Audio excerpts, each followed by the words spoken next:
El Parque San José de Holguín es el espacio más colonial de la ciudad y ese es su mayor encanto.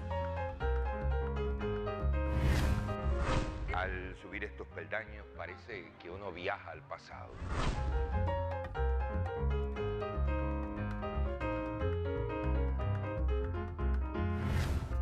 Sin embargo, casi ninguna de las construcciones que hay en este parque son de tiempos de la colonia. En 1752, Holguín recibió título, por tanto se convirtió en lo que hoy llamaríamos cabecera de un municipio. Y por eso mucha gente vino desde otros lugares de Cuba, con la esperanza de tener suerte en este Holguín, que entonces era un pueblo nuevo.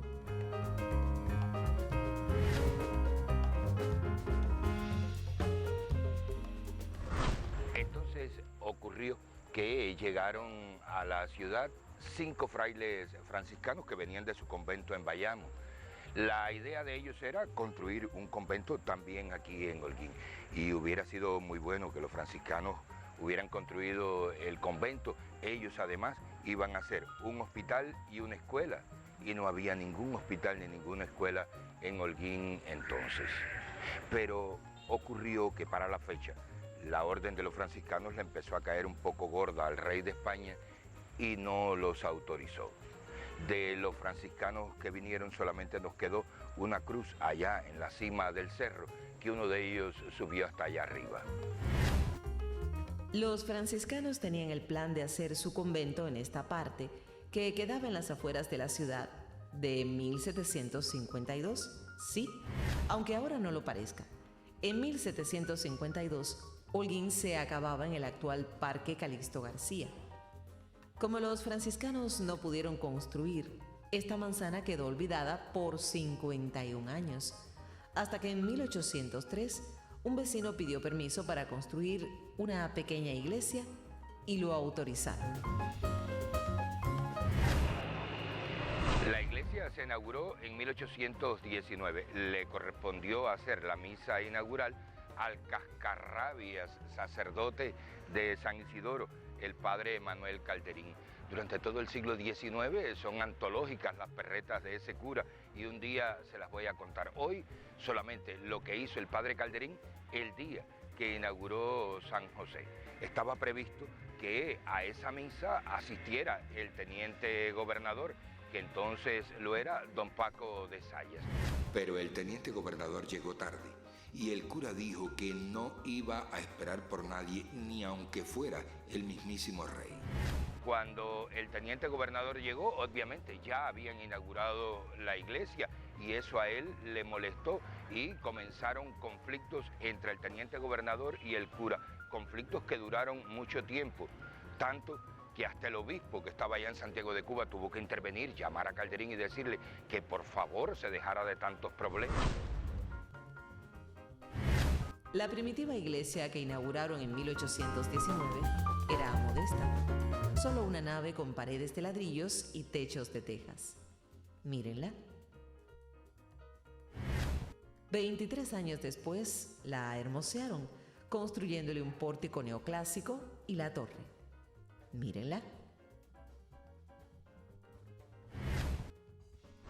Lo único hecho en tiempos de la colonia de la iglesia San José y también de este parque es la torre, pero hay algo más, algo que es muy pequeño y por eso probablemente ustedes, amables televidentes, no han visto, pero se lo voy a enseñar, vengan conmigo. Eso que les digo está por aquí, mírenlo aquí, es esto, esa argolla y otras muchas que habían por aquí y en los otros parques también se usaban para que cuando la gente llegaban en su caballo se bajaban porque iban a hacer alguna gestión y amarraban el caballo ahí en este lugar. Por allí adelante hay otras 2 más, ven Roymer, míralas aquí. Una ahí, otra acá. Son esas las únicas argollas que quedan de aquellos tiempos en que se amarraban los caballos aquí.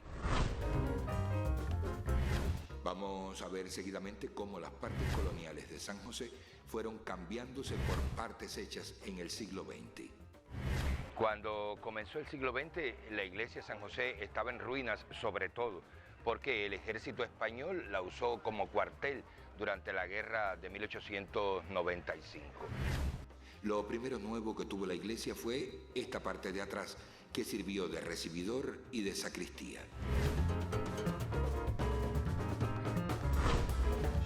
Y entonces llegó 1951, que fue cuando se proyectaron la mayor cantidad de transformaciones que ha sufrido para bien la iglesia San José. Era el cura párroco de entonces, Casimiro García Zurita.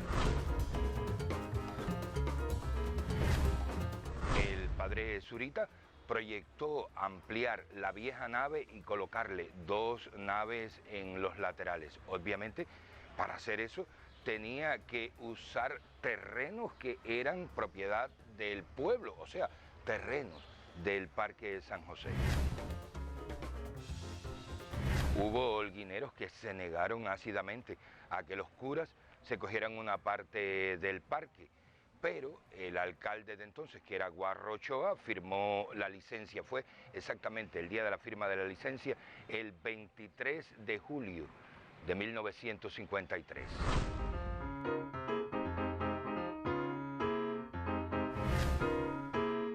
Para la construcción, los curas contrataron al muy célebre arquitecto Luis Felipe Rodríguez Columbier y al también célebre ingeniero Alfonso Menéndez.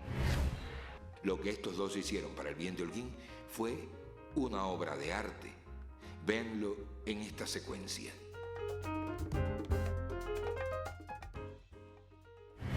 Vean que a ambos lados creció con 2 nuevos cuerpos, pero hechos con especial cuidado, como si esas 2 nuevas partes hubieran sido hechas a la misma vez que el pórtico neoclásico del siglo XIX.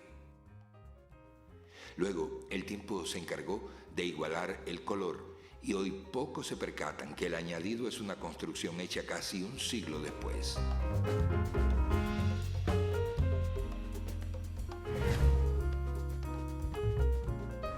Fíjense ustedes que se trata de una construcción con materiales y técnicas de 1950. En los laterales el techo es de placa fundida y ahora mira para acá, para los arcos. Los arcos también fueron hechos con técnicas de fundido.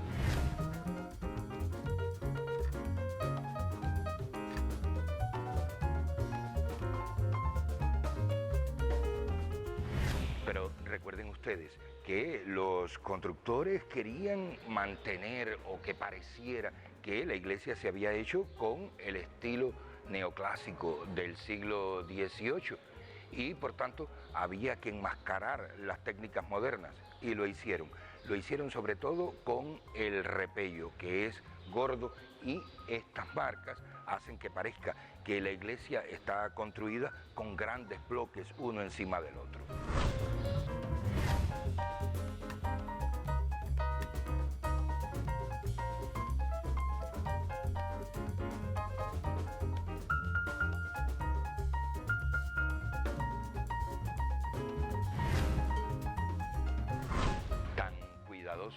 Fue el trabajo del ingeniero Alfonso Menéndez y del arquitecto Luis Felipe Rodríguez Columbier que San José, que es una obra de 1950, parece que fue hecha en el siglo anterior.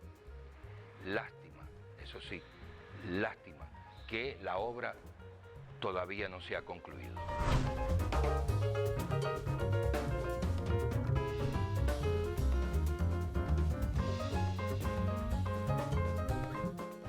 Subir estos pocos escalones y entrar a la Plaza San José de Holguín es como viajar a otro siglo, y es así por la maestría de los constructores en la década de 1950, pero también por la conservación de las casonas que rodean este hermoso paisaje holguinero.